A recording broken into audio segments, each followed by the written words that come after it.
Hey guys, what's going on? Adam Snyder here, the Homie Entrepreneur. It's like 21 degrees out right now. I'm still wearing my sweatshirt though. Love these things, they are extremely warm. But what I want to talk about today, while I'm trying to get my car to warm up, is that there's a lot of people curious about what Amazon FBA is going to bring to the table as far as 2017. I'm shooting this video, it's December 19th, 2016, and today was the day new sellers could start sending stuff into Amazon FBA.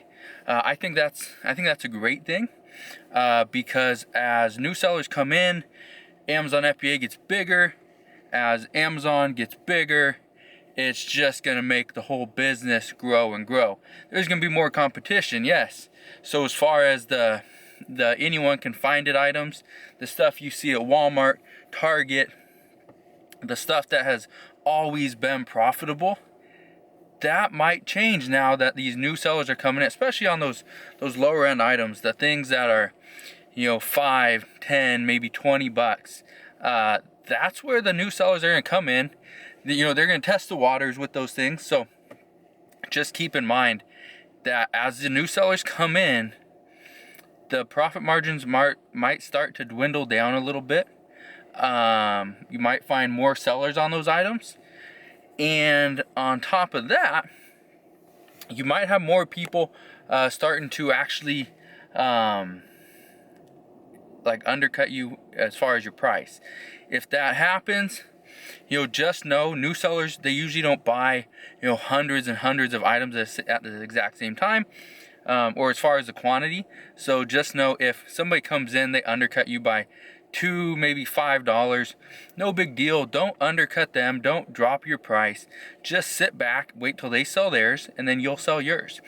I know nobody wants to wait and sell your items, but nobody wants to miss out on $5, $10 profit per item if this is happening on a daily basis. And I guarantee you it's gonna happen to you. So I'm just trying to, you know, put that out there. That's gonna happen. You know, hopefully it doesn't, but that's not the business we're in. I want to be realistic with you guys. That's gonna happen. Happens in my business all the time. In most cases, though, the nice thing about what I do is that usually I have enough profit that I can drop my price if I wanted to, and on top of that, the products that I'm buying that I'm making like 30 to 40% ROI on, most new sellers aren't going to touch those items. They want something 80 to 90 to 100% ROI. You know, I understand why. When I first started, I remember I was going for the stuff, you know, if I spent $10, I need to make $10. You know, that was what I was doing. And, you know, it worked out. I made a lot of money. But then as you grow, you get bigger, those items just aren't there. You know, you can go into private label, you can do some, you know, wholesale, you really don't get 100% ROI. You know, honestly, you can. But as far as like the big names, doing wholesale with that, you're not going to do that, you know.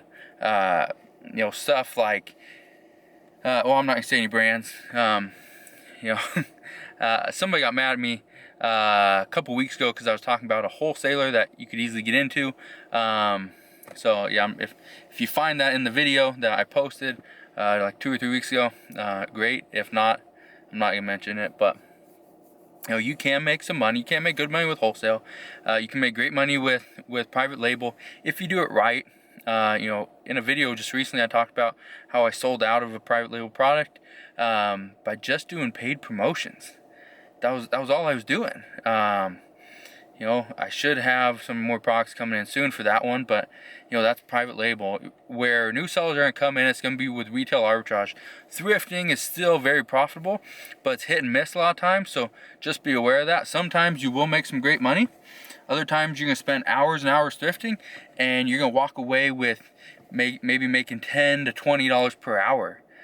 So just realize that the sourcing methods that you use, they will either benefit your business or they won't. Thrifting for me So one of those things I actually lose money on, only because if I spent that exact same amount of time doing wholesale, finding a new private label product, you know, working some other avenue in my business, whether it's websites, you know, courses, YouTube, you know, something like that, I'd actually make more money. But I love thrifting. It's the thrill of the hunt, you know, and anyone that does thrifting, you know, understands that the more you do it, the more money you're going to make. But also, you can find items that you can't find anywhere else. Like just the other day, I found a like an old Mickey Mouse. This thing, it was selling on eBay for like $260 or $280 or something like that. I bought it for $1.99. That's something you won't find at a retail store.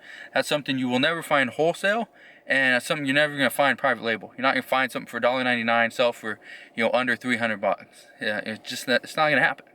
So just be realistic with your sourcing methods. How are you actually going to make money? But going back to the whole point of this video, things are going to change now that new sellers are coming in, which is not a big deal. Just understand you got to grow, you got to expand your business, you need to adapt. And Amazon's all about, you know, adapting. You know, they make changes all the time, and we have to learn to adapt. It's frustrating. It really is. It's frustrating a lot. A lot of people just want to give up, but at the same time, there's money there. You can make that money. You know, I don't want you guys giving up. If you do give up, you know, that's just one less seller everyone else has to worry about. That's probably what a lot of people are wanting, just people to give up. But from my experience, as long as you push through, you're really dedicated to this business, you can actually make money. You know, it's a simple business model to get into, especially with retail arbitrage. And as you do more retail arbitrage, you can do more thrifting, you can do more online arbitrage. You know, there's a lot of ways to make money. I do pawn shops as well. I do, you know, thrifting, private label, wholesale, retail arbitrage. I love retail arbitrage and online arbitrage because I like it's, especially with online arbitrage, it's like you get a present every single day. And some days I never know what it is. But then I open up the box, like, hey, I remember this. You know, I bought this like a week ago. You know, oh yeah, I can make probably this much money off it. You know, scan it, you know, all right, yeah, it's so profitable, okay, I'm sending it in. Things like that. You know, I love opening up a box and just figuring out, you know, what did I order? When did I order this? And, you know, yeah, it's just one of those things. So, if you guys really are passionate about this business, you can make it a full-time income. And before anyone asks me in the comment section below, you know, how long will it take me to make this a full-time income? Honestly, I've had clients go from spending like $2,000 in the very first sourcing trip, and within a month they actually make more than they made at their actual job. So could you do this in your first month? Yes, you could.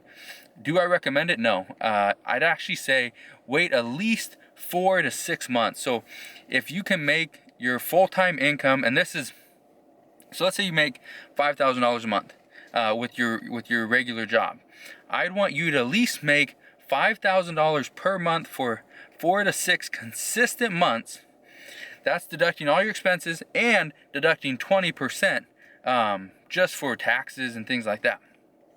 If you can do that, then I think you're on the right path. Then for the next 2 months, hopefully you can at least make $7,000, then deduct, you know, 20%, do all that stuff.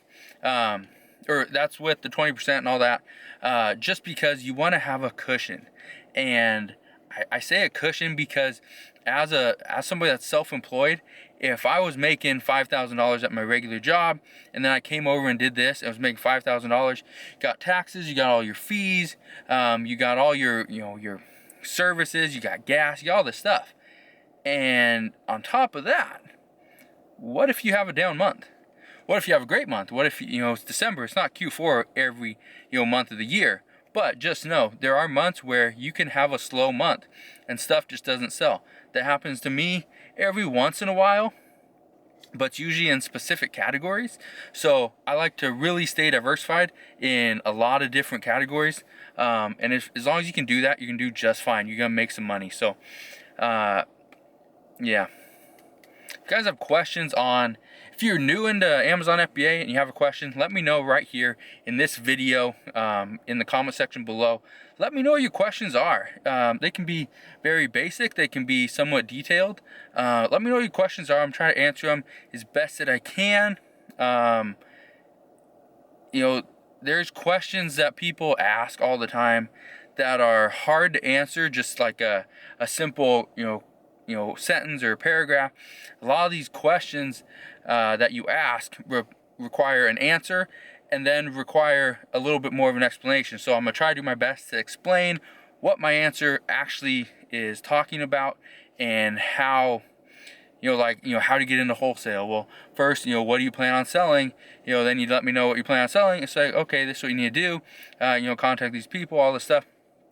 Some things are, they're loaded questions. There's so many answers I can give, and almost everything depends on where you're at in your business. So again, if you have any questions, let me know. If you like this video, give it a thumbs up. I'm trying to give you guys more and more advice based on my past experiences, based off of what I've learned in the years of me selling Amazon, and based on what I know as far as the limited information that I know as far as where Amazon's going and some of the things you need to look out for. So if you like this video, give it a thumbs up. If you haven't subscribed to my YouTube channel already, make sure you click that button, subscribe today, and I'll see you guys on the next video.